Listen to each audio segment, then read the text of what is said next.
Okay, here with Trinity head basketball coach Rick Hamlin. His team a winner 61-58 over Varina in the Time Dispatch Invitational Tournament Championship. Coach, you knew having played them last year, having played them in a scrimmage, that this game would have a lot of heightened intensity and eyeballs on it.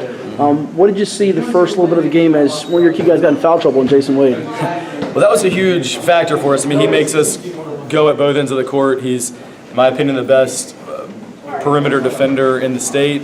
And so much of what we do defensively is predicated on him, and then also offensively, he's such a great playmaker and makes everybody around him look better. So when we have to take him out, it doesn't look as pretty, and that well-oiled machine that people, I think fans have come to expect from us when we're clicking. Well, that clearly wasn't the case tonight. So it was a gut check. And I give Varina a lot of credit. I mean, they're a young team, but they're really talented, they're really well coached, and they're really hungry. And they're going to be a problem for a lot of people they face this year for sure. So, and at this point going forward, I'm going to really root for them. I have a lot of respect for Coach Lacey, and I hope that they make a big run in 5A. But at the end of the day, we had two guys who, in particular, who stepped up huge, obviously, in Mondo and Henry. And also Michael Lomax gave us some great minutes with his defensive energy.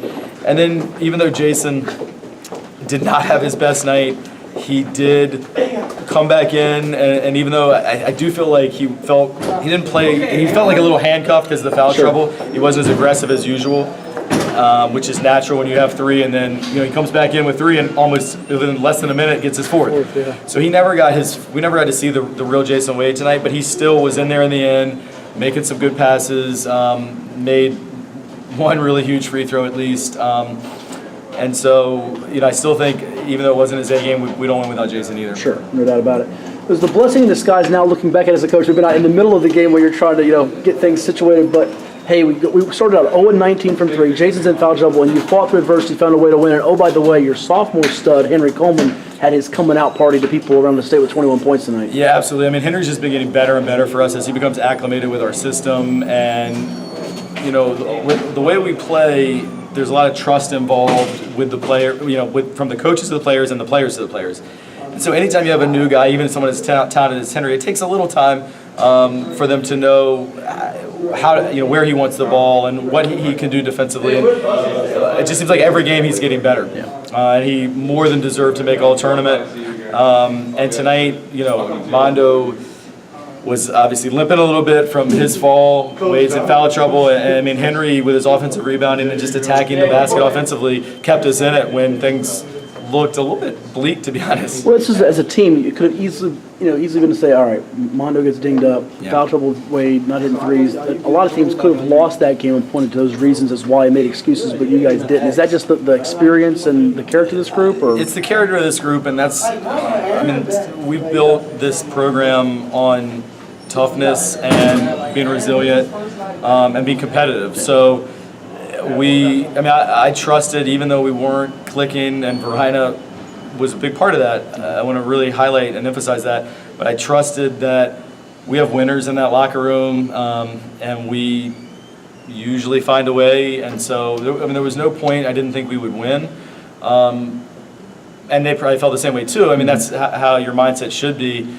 But we put the guys in situations like that all the time in practice.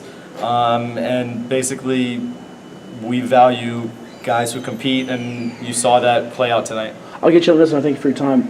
Coaches value defense wins championships. You got arguably the best perimeter defender in the state in Wade, and certainly, if not the best rim protector on the East Coast, one of them in Bakat, who had 6 blocks tonight. You had 11 as a team. They did a lot of great things, but only 1 block for them. Is that what you guys are going to kind of harp on as you're, 7-2 now? You're going to lean on your defense to get you back to that spot as you did a year ago? Yeah, for sure. And we take a lot of pride in our defense. We preach defense, and quite frankly, in the early part of the season, our defense has not been as good as we're accustomed to.